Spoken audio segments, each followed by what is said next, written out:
40,000 civilians, one destroyer. The arithmetic never worked, and everyone aboard the Sparrow knew it.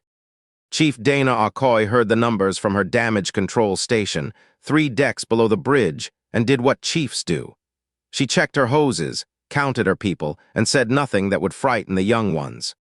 The anchor gate hung behind them, a ring of alloy 3 kilometers wide, the only jump gate out of the Hollies system. Through it, in a long, frightened line, crawled the evacuation convoy. Ore haulers packed with families, liners running triple capacity. 40,000 people from a colony that had had 6 days warning, and the gate could cycle only 1 ship at a time. 9 hours, that was what the convoy needed. The raiders had come out of the dark the way they always did. The Corps, the outer colonies called them, a clan fleet that stripped worlds and vanished. 31 warships, and they had already killed the rest of the escort squadron at the outer moon, drawn away by a feint that had worked exactly as intended. Which left the Sparrow, a 12-year-old destroyer with a crew of 214, sitting in the debris ring that girdled the gate, guns run out, engines warm. The captain's voice came down the ship's channels, calm as Sunday. "You all know the sums," he said. 31 of them, one of us. But they have to come through this ring to reach that gate, and this ring is ours. We are the cork in the bottle, people. For 9 hours, nothing gets past us. Dana Okoye looked around her damage control bay, at the 19 faces looking back, and gave them the only order that mattered. "Helmets on, check your neighbor's seals. Nobody dies of carelessness on my deck." On her display, the Corps fleet began to move. And the first missile wave lit the dark like a false dawn. The first attack lasted 40 minutes, and the Sparrow fought it the way a small ship has to. Dirty. The captain kept her deep in the debris ring, where wrecked mining rigs and shattered rock gave cover no open space fleet doctrine allowed for. The Corps missiles came in waves of 60. Point defense guns hammered until their barrels glowed.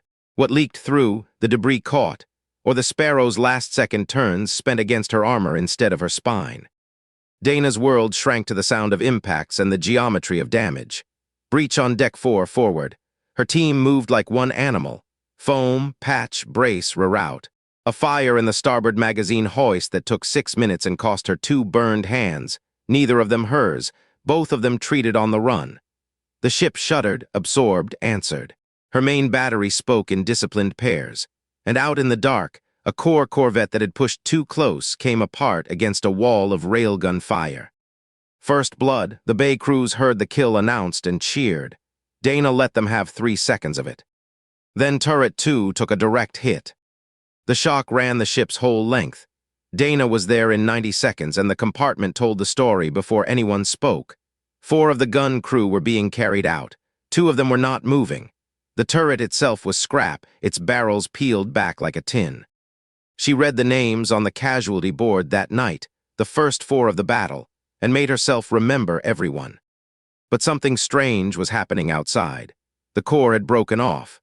30 warships hung at the ring's edge, silent, holding station in a formation the tactical officer had no name for. Then a single heavy cruiser detached from the line and came in alone.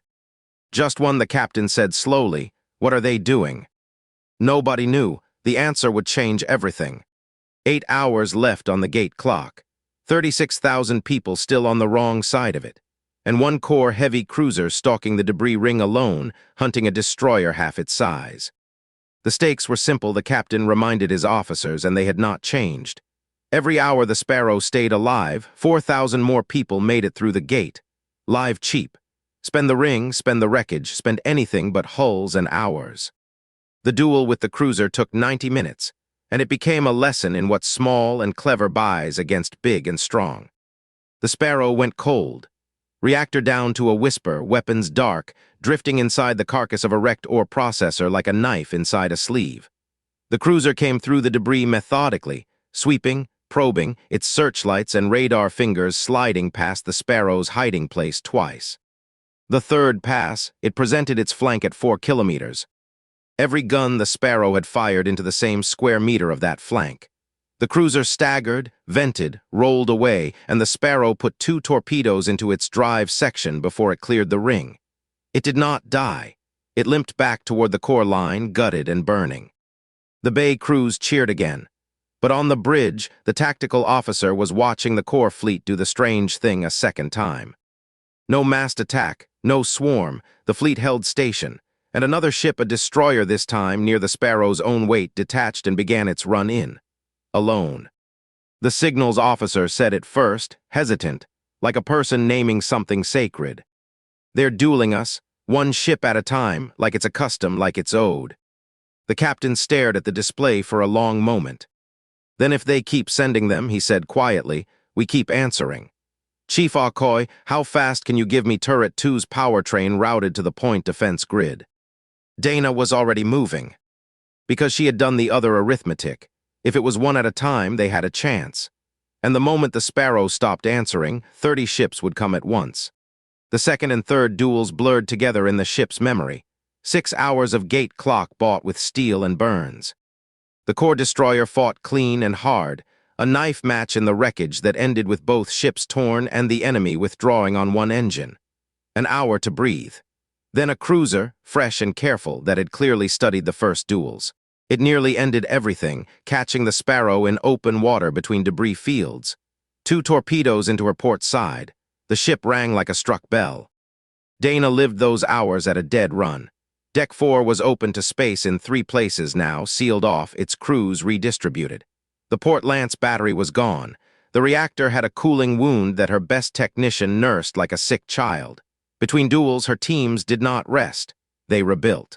They cannibalized the dead compartments to feed the living ones, stripped the wrecked turret for parts, welded, spliced, invented. The surgeon read 11 more names to the captain that evening. The captain read them to the ship.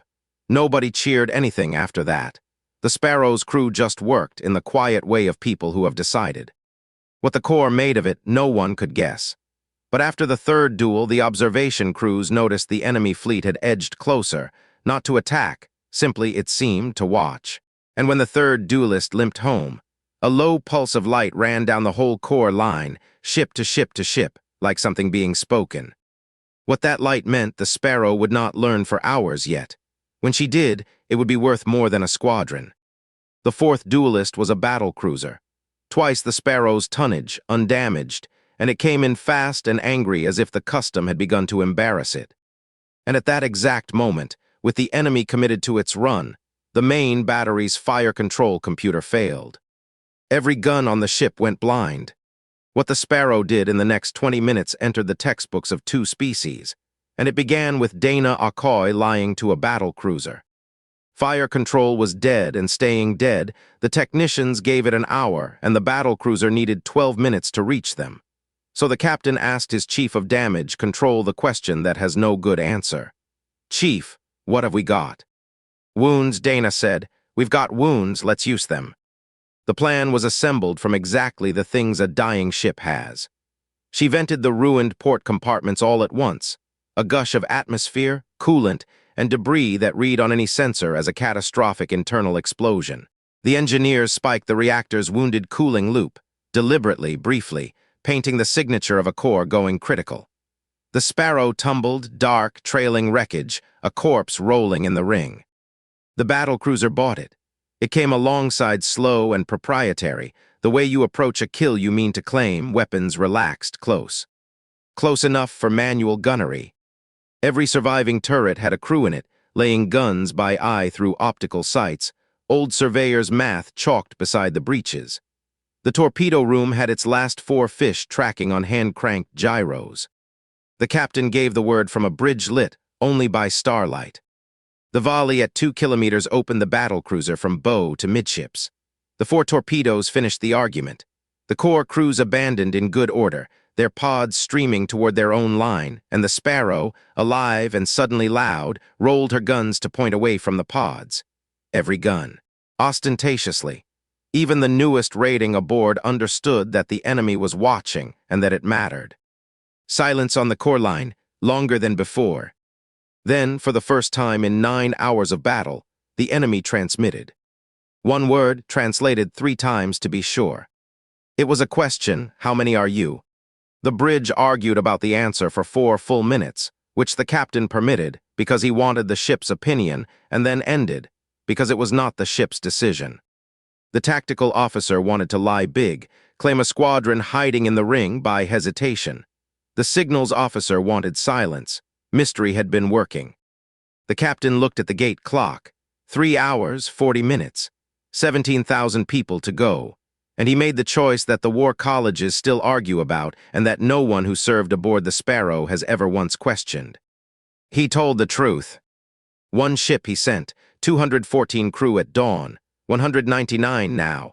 We require 3 hours 40 minutes. The civilians behind US are not yours. Dana read the transmission from the damage control bay with her stomach in her boots and waited with the rest of the ship for the swarm. The reply took 9 minutes. Then 3 more duels, the count is kept. No one cheered that either. 3 more duels was a sentence as much as a mercy. The Sparrow had 1 working main turret, no fire control, a limping reactor, and a crew running on stimulants and stubbornness. The surgeon's bay was full. The magazine was down to 30%. The captain came down to damage control himself, which captains do not do, and stood in front of Dana's exhausted teams. They are counting, he said simply. I don't fully know what or why, but every navy that ever mattered was built by ships that answered when the count was called. 3 more. Give me a ship that can answer 3 more times. Dana looked at her people, burned, bandaged, swaying. We'll need to strip decks 5 and 6, she said, and I want every cook, clerk, and steward with 2 hands reassigned to me. She got them. The Sparrow went to meet duel number 6, rebuilt out of her own bones. Outside, the next core ship was already moving, and behind it, at the back of the enemy line, the flagship's engines had begun, slowly, to warm. Duels 6 and 7 took 2.5 hours, and by the end of them, the Sparrow was less a warship than an argument that refused to concede. 6 was a cruiser that fought at range, patient, professional, trading salvos with a ship that could barely reply. The Sparrow won it in the ring, the way she had won everything, luring the cruiser across a field of mining charges her launch crews had sown between duels, salvaged ordnance triggered by hand from a tethered work pod. Not elegant, effective. The cruiser withdrew with its bow crushed. 7 nearly killed them all. A fast destroyer, reckless, that closed to knife range and raked the Sparrow's spine before her manual gunners found it. The last working main turret fired its final 6 rounds of the battle into that ship at 800 meters. When it broke off, burning, the Sparrow's magazine held nothing but point defense belts and pride. Dana lost count of the patches, the fires, the times the lights died and came back. She did not lose count of the names, 23 now. The captain had stopped reading them over the channels. He read them to her instead, in the passageway outside the surgeon's bay, quietly, both of them holding clipboards like shields. 1 hour 10 minutes on the gate clock, 4,000 people to go. And then the 8th duelist began its run, and the tactical officer's voice cracked when he called it. The flagship, the core flagship itself, a battleship of 9,000 tons, shouldering through the debris ring with its escorts left behind, coming to conclude the count in person. The Sparrow had no main guns left, no torpedoes. A third of her crew were casualties. The captain surveyed his dying ship and gave the only order left in the locker. Helm, he said, lay us on a collision course, all ahead. Chief Akoi, open every fuel line forward and stand by to make us a torch. If the 8th answer had to be the ship herself, the Sparrow would answer. She accelerated. The flagship grew in the viewports. The gate behind them cycled and cycled and cycled. And then all at once, 3 things happened. The first thing, the gate flared. The convoy's final ship, an ore hauler named for somebody's daughter, crossed the threshold and vanished into elsewhere. 40,000 people out. The evacuation was over. The gate clock read 0. And the bridge crew of the Sparrow, hurtling at a battleship, raised a cheer with cracked voices. The second thing, the captain did not alter course. The job was done, but physics is physics. The Sparrow was committed, a spear of burning fuel lines and manual steering, and her people rode her in silence past fear, watching the flagship's gun batteries traverse toward them. Dana Akoi stood at her station, hand on the fuel main, and found she was thinking of nothing at all except that her decks had held. Every duel, her decks had held. The third thing, the flagship stopped firing. It had not fired much at all, they realized afterward. Ranging shots, nothing more. Now its batteries elevated, deliberately, visibly, every barrel rising to point at empty sky, the oldest signal there is. And it began to turn, presenting its flank, slowing, until 9,000 tons of core warship lay motionless across the Sparrow's path like a bow laid across a dueling line. "Hard over," the captain said softly. "Stand down the torch, Chief." The Sparrow, shuddering, swung aside and passed down the flagship's flank at 2 kilometers, close enough to see the light pulses running the length of the enemy hull. The same light the fleet had spoken after the third duel, now blazing from every ship on the core line at once. The transmission came as the 2 ships lay abeam. "The count is 8. The answers were 8. The gate is yours, and what passed through IT, the field remembers." Then the core fleet gathered its crippled duelists, turned as one, and poured itself back into the dark it had come from. Aboard the Sparrow, nobody spoke for a long time. It was the youngest raiding in Dana's Bay, 17 years old, patched and soot-faced, who finally said it for the whole ship. "Did we just win?"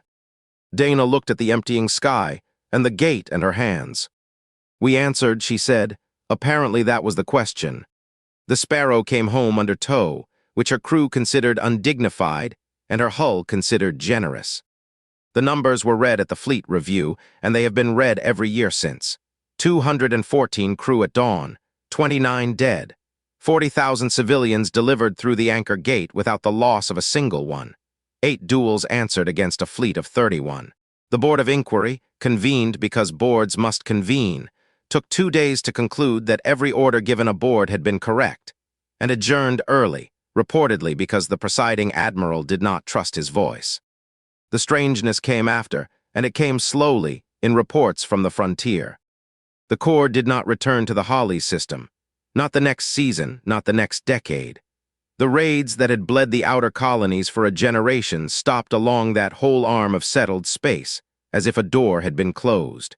Patrol ships found the raider clan's territory marker buoys withdrawn a full system back from the anchor gate, and at the gate itself, fixed to the ring's great arc by hands unknown, a Corps clan standard.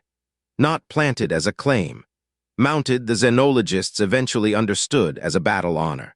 The Corps marked the fields where the count had been justly kept, and such fields were forever exempt. It took years and one careful defector to learn the whole of it. The Corps were raiders, but their law was the duel, and the duel was sacred.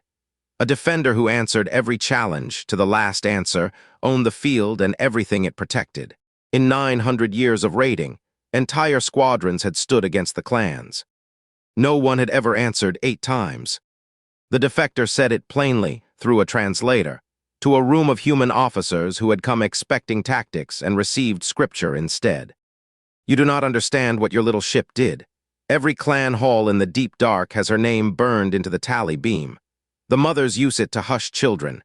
Be still, or the Sparrow will answer you." And when, in time, the Corps sought something no clan had ever sought, a treaty, they attached one condition to the opening of talks. They would speak only at the anchor gate, on the honored field, in the wake of the little ship. The Sparrow never fought again. The Navy offered a refit. The crew, to a soul, petitioned against it, on the grounds that some arguments should be left exactly as they ended. She holds station at the anchor gate to this day, permanently berthed inside the debris ring that saved her scars unpatched, her last 6 shell casings mounted on the quarterdeck. She is a commissioned memorial and a working classroom. Every officer the fleet trains and every chief spends a week aboard, and the week ends the same way. They stand in Damage Control Bay 3, where the roll of 29 names is set into the deck, and the instructor asks them what the Sparrow's weapons were. The cadets list guns, torpedoes, mines. No, the instructors say.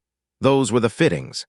The weapons were a crew that repaired faster than the enemy could break, a captain who told the truth when a lie was safer, and decks that held because somebody's chief checked every seal twice. Dana Akoi became that instructor in time. She served 20 more years, trained 3 generations of damage control crews, and turned down a commission 4 times on the grounds that the ship already had enough officers and never enough chiefs. Her core syllabus is 1 page long. Its final line is famous in 2 navies now, because the Corps, who send cadets of their own to the gate these days under the treaty, copied it into their own halls. Every hull is a promise. Keep yours the way the little ship kept hers. She retired, in the end, to the colony the convoy had carried to safety, where 40,000 people and their children and their grandchildren know exactly one date the way other worlds know festivals. On that date, every year, the whole colony's lights go out for 8 minutes. 1 minute for each answer. And at the anchor gate, in the quiet after the 8th minute, the old destroyer's running lights burn on alone in the dark, the way they did that day. Still on station. Still the cork in the bottle. Still, if it comes to it, ready to answer. If this story stayed with you, subscribe. A new one leaves Earth every day.